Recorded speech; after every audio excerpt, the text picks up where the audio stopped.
भाई बुलाने को मर गया मेरे ख्याल में। श्रिम्स आज नवे आए ने, फ्रेश ताजी फ्रेश माल फ्रेश है। हाँ जी, देखने में फ्रेश लग रहे हैं। रंगत ही नहीं बता सकती। रोहू रोहू तो पुरानी है। बोनलेस कितना है? 150।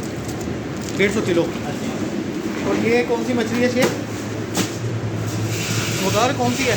ये कौन सी है मछली? ये सर नहीं आता आई है। नाम पता है कोई? मुझे स्टैंडी है, देखो नहीं पड़ी सर, सेविंग करके बाहर नहीं पे।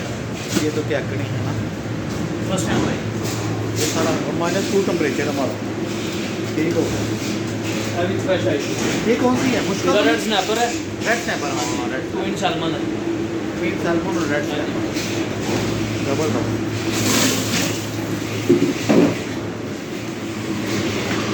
ये -2 पे सब पड़े होते हैं हमारे। -2 पे होगी लेडी फिश, लेडी फिंगर इसको बोलते हैं।